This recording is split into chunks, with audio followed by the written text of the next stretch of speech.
What's up, everyone? Welcome into DodgerHeads presented by DodgerBlue.com, part of the Blue Wire Podcast Network. My name is Jeff Spiegel, joined today by a special guest, Paul Lukas, founder, editor of Uni Watch, which he's been running for 25 years. Paul, we appreciate you being here. This baseball season 2024, this is like your moment. It's probably the biggest story I've covered in my 25 years of writing about uniforms. It's true. The way they have managed to screw up the Major League Baseball uniforms this season is really unprecedented. Yeah, and you, to be clear, you cover uniforms and the looks and that kind of stuff across sports, correct? I do. I mean, in theory, I cover everything, from the big four, like, baseball, football, basketball, hockey, to things like curling and cricket. But baseball is actually my favorite sport. It's also the sport with the best documented visual history. So if you're into uniforms, baseball is the sport where you really have the deepest historical archive of imagery, and it's really sort of ground zero for uniform nerds, I would say. Well, this question popped into my head, and I hate to put you on the spot right from the beginning, but do you have a favorite jersey in Major League Baseball? I've always, I'm not a fan in terms of, I don't root for the St. Louis Cardinals, but I love the St. Louis Cardinals uniforms. I always have. I always think the Cardinals, the birds on the bat on their chest is every bit as iconic as the Yankees interlocking NY or any other team insignia that you can think of. I just love those Cardinals uniforms. Okay, well, let's get into this story. You mentioned is kind of the biggest one that we've had on this front in a long time. There's Nike involved. There's Fanatics involved. There's a factory involved. You've done extensive stuff about this. So just for people that maybe are wading in or are surface level people, if there were a pie chart that we were assigning blame between Nike and Fanatics, I know where people's minds want. I know what people want the answer to be, but Paul, I sense from reading you and others that it may not align the way people want. So if there were a pie chart, Nike and Fanatics, how would you assign blame between those two? I would actually say that the overwhelming portion of the pie would be Nike. And I would also give a slice of the pie to a party you haven't mentioned, and that's Major League Baseball. Okay. Because they signed off on all these changes. At least one of the changes that people are upset about appears to have been originated by Major League Baseball, not by Nike or Fanatics. Okay. And so basically, Nike is Major League Baseball's official uniform supplier. And up until this season, they were using fabric and tailoring specs and design specs that had been established by Majestic, the previous official uniform supplier. This year, Nike rolled out a new tailoring template, a new jersey fabric, not new pants fabric, but new jersey fabric, and a bunch of new design standards, like the names on the back of the jersey were made smaller, and the Major League Baseball logo on the back of the jersey was lowered. That is the one thing that appears to have come from Major League Baseball itself, not from Nike. And some of the team scripts, like the Dodgers script, no longer break cleanly across the placket of the jersey. And lots of other changes that all came from Nike. And there are people who say, and who are maybe thinking to themselves right now, as they listen to us, they're saying, but wait a minute, I hear that Fanatics are manufacturing these jerseys. And that is true. And Fanatics also manufactured them last year and the year before that and the year before that. It's the same arrangement. Fanatics owns the factory in Pennsylvania that has produced Major League Baseball uniforms for years.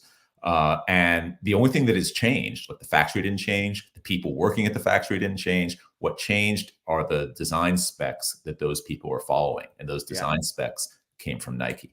Nike chose the fabric. Nike said, you're going to source the fabric from this vendor. Nike said, you're going to make the letters smaller.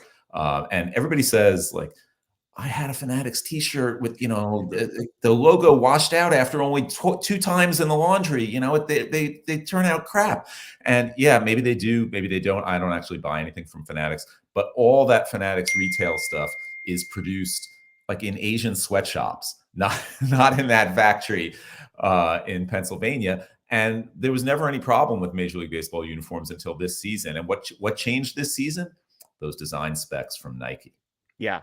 And as I've read on this, Paul, I think the thing that is maybe most interesting to me, and you tell me if this is a fair assessment, but my read on this is that Nike made changes to Major League Baseball uniforms that nobody was asking for. Is that an accurate assessment? I think that is a very accurate assessment. It wasn't broke, but they fixed it anyway, as the saying those. And it's funny. They talk about how the jersey, and Nike does this for every sport they outfit, right? Like they're the official uniform supplier for the NFL, for the NBA. They do a lot of soccer teams, and they always say, "Oh, it's our most advanced performance fabric ever." Yeah. Baseball players don't really need performance fabric. If you hadn't noticed, playing baseball mostly involves standing around. Like Yeah. you literally just stand around, and if you're a left fielder, the pitcher, okay, he's active literally on every pitch. But it's not like basketball, it's not like football, it's not like soccer where there's a lot of sustained action. You mostly just stand there. And does it make a difference to have, a modern lightweight polyester jersey as opposed to the old wool flannel jerseys from the 50s and 60s? Sure. But does it really make a difference to make the jersey like half an ounce lighter? Yeah. In the current iteration of jerseys, I don't think so. And so, yeah, you have a lot of problems. They made the names on the back smaller, supposedly to make it lighter, like for a half an ounce or whatever Yeah. it is. Like the Yankees don't have any names on the back of the jersey. Does that mean that they've had a competitive advantage all these years because their jerseys were lighter? I mean, come on. Yeah. And it's all pretty silly and ridiculous, and it's almost all coming from Nike. And I think one thing you guys have noticed as Dodgers fans is that because the Dodgers have been one of the teams most affected by this, is that a lot of the road grays, Yeah. jersey and the pants don't match, and that's because the gray pants have the same fabric as last year. The jerseys have a new fabric, and a lot of times you can use the same dye lot, and that means like basically the fabric goes into the same vat of dye and is dyed the same shade of gray, but different fabrics will react with the dye differently, or they will react to light differently. And you can watch a game and you'll see one player, the jersey and the pants don't seem to match, and then another player, well, that looks okay, or it looks okay on one camera angle and not another camera angle, or it looks okay for a day game but not for a night game. So it's not really consistent, Yeah. but something's off. You see it in enough situations, enough camera angles, enough teams where something is clearly off. And to me, it looks like the jerseys in general have a little bit of a blue gray sheen, like a little like not shiny exactly, but they just have a little more reflectivity to them. Whereas the pants are sort of like a dull putty finish. And I guess blue gray is not the worst sheen to have if you're the Dodgers. But, Yeah. but I mean, you can see it. I mean, I've seen all these photos of Freddie Freeman and other Dodgers players where you can absolutely see the difference between the pants and the jersey. And I've heard some people say, oh, it's because the New Jersey fabric is like see-through so that the blue undershirt is showing through. But I don't think that's the case, because if that were the case, then we'd see the Cardinals jerseys sort of pink, right? Yeah. Because their red undershirt would be showing through. And they also have this sort of blue-green sheen. It's just that it's the fabric, it's the dyes, and it's really an appalling lack of advanced work by Nike, because they really should have known this was a possibility. You normally, when you roll something out like this, you do photo tests, you do video tests, you make sure it looks good, not just to the naked eye, but on camera. Yeah. I mean, from your perspective, like as far as you've dug, did they just not do any of that? I'm sure they did some of it, but there's it's a big project. I don't know if Nike has bitten off more than they could chew with some of this. We've seen it in some other leagues when they took over the NBA uniforms in 2017. You might remember there was this sort of epidemic in the beginning of the 2017-18 season where players' jerseys were ripping. Yeah. They were just, if there was a little bit of a scuffle, two guys going up for a rebound or something like that, one of them would come away with a torn jersey. And, Nike went back to the drawing board and supposedly got a better fabric or something like that. But in this case, they had a long time because Nike took over as Major League Baseball's uniform supplier in 2020. Right. But they used the old Majestic fabric, the old Majestic tailoring specs, supposedly while they were working on this new template that they've rolled out now. So they had a lot of time to get it right. Now, some of that time was during the pandemic, so that, slows things down. But in general, I am really surprised because, I don't always like Nike's designs, but it's not like they don't know how to do this in terms of rolling out a new product. It's not like they don't have any professional standards. It's surprising to me. Going back to the Grays real quick, you had sort of an exclusive insight. You had somebody that reached out to you from the factory itself, Yes, and you had a dialogue with that. from the Fanatics factory that executes all these designs. Yes. And was like, as you summarize kind of the conversations you have and what you learned, is it what you just shared, that this is a matter of two different fabrics that are being seen on the top and the bottom, and that's why the Grays sort of look so different?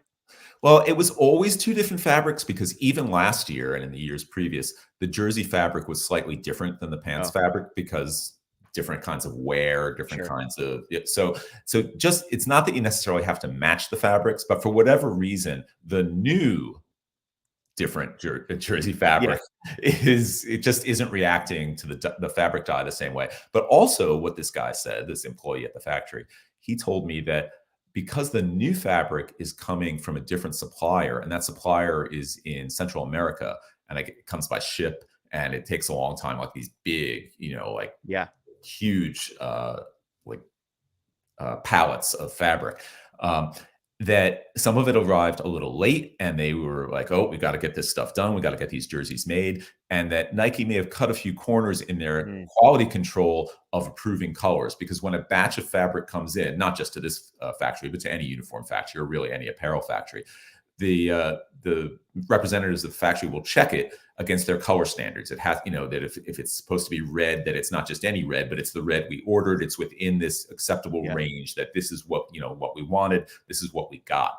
And what this employee at the Fanatics factory told me is that the Nike higher ups were saying, well, all right, so this doesn't quite fit in with our guidelines. It's not quite within the acceptable range, but use it anyway because we don't have time to order another batch. And like that's the kind of thing when you hear about cutting corners, that's not a good look, right? Yeah. No. Last thing here I wanted to check about the big storyline coming, when this all broke, was not gray and whether the Grays would match, in part because the Grays weren't even there. And we could keep going. There's the City Connect jerseys that haven't even Right, arrived yet. right, right, And right. that feels like the type of thing that's not actually anybody's fault other than the teams. But when you just pile it on to everything else, nothing is not going to get blamed on Nike and or Fanatics at this point. But the pants piece, the whole storyline was they're see-through, and then the storyline was they don't fit right and the players weren't happy about the customization. We had a guy just destroy his pants fell apart sliding into home Tigers recently. player, yeah, yeah.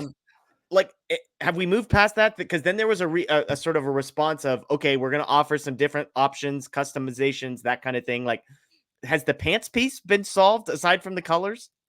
Well, the see-through pants, which I wrote about too, like Yeah, everybody else, seems to be sort of a non-issue on field. It right. definitely did appear, it showed up in photo day, photo sessions, which is the annual photo sessions that each team does during spring training. And those are done in professional photo studios with very bright lights. And so when you have like a camera flash, sometimes things can show through, apparently, because after that, people started noticing that. Then more research was done, and well, actually, there was kind of the see-through pants in photo Right. day last year too, so that wasn't necessarily a new thing. And then we were all waiting for the spring training games to actually start and see, well, are the pants see-through on the field? And at least to me, no, they're not. Like that Yeah. doesn't seem to be an on-field issue. So I don't really care about photo day in terms of like Yeah. whether the pants are transparent or opaque or whatever. So if the on-field, to me, I've sort of written that one off. Um, what was the other thing about? About the Like the fit. sizing. The sizing. Players apparently were offered fewer customization options this year because normally you could customize it like through the thigh, through the calf, through the cuff of the pant. You could have sort of a bell bottom taper or a billow on the cuff of the pant. And apparently they were offered fewer customization options this year. And a lot of players, especially pitchers who Yeah. obviously move their legs a lot more than the average player, they were not happy about that. I'm not actually sure what's been done about that, if much has been done to address that. But I know they definitely want to keep the players happy in that regard. Yeah. And then there was one other thing about the Well, pants. those were the big ones for me, was the transparency. And like you, and then I started seeing pictures of, like, even back further beyond last year, where it was like, oh, actually, these have been see through for a while, at least for some Yeah. teams in the pants. And so let me end with this. How does this play out? Like, does this A, get fixed? B, do we just forget about it? Or C, is this going to be a talking point, you think, for the next 6 or 9 months? I think it's probably going to be a talking point for this season because I don't think anything's going to change except maybe that, if they may fix the tailoring options Yeah. for the pants. But here's the thing with not just Major League Baseball, but all these leagues, they've painted themselves into a corner whenever there's a design that people don't like, a uniform design. And that is that they're so dependent on the retail aspect of all Right. this. And so the retail, if you change, let's say they decide, you know what, we were wrong. We made the players' names, the lettering on the back of the jersey too small. We're going to make it big now. So now you've got your retailers who have tens of thousands, if not hundreds of thousands of jerseys that A, no longer match what the players are wearing on the field. And B, the reason they don't match is that everyone basically admitted that the smaller lettering was a mistake. Yeah. Right. And so what retailer wants to have a jersey that it no longer is authentic and basically has been admitted to be a mistake? And like, how do you make all those retailers whole? What do you sell to fans? And I mean, personally, I don't really care what you sell to fans. I'm more interested in what the players wear, but I do understand that aspect of the business drives what we see on the field. And so there's I think they're basically stuck with it this year, even if they could just snap their fingers and instantly make all the letters bigger on the back of the jersey. But do I think they're going to change something next year? Yeah, I think they will. I can't imagine. And we're in like the third week of the season, Right? No, right. the night is young, as they say. Like there's going to be a lot more of these things happening. Like you just mentioned, the Tigers player who slid into home plate and his pants just opened up. Now, I don't actually think that had anything to do with anything new. Like I mentioned earlier, the pants fabric is the same this year, and the pants opened up right along the seam. So it wasn't like it wasn't really a fabric failure. It was a seam or sewing failure. I don't know if Nike changed the thread or sewing. Well, they saved a quarter ounce, Paul, by using a thinner thread down the Well, seam. I actually have asked about that. I after that happened in that game, I sent out a couple of inquiries today to try to find that out. I haven't gotten a response yet. But like you said, it's going to be blamed. It's like whether it actually had anything to do with the new template or anything like that, people are just going to lump it into that bucket. And anything that goes wrong this year on a uniform, I saw Lance Lynn, Cardinals pitcher today, his belt.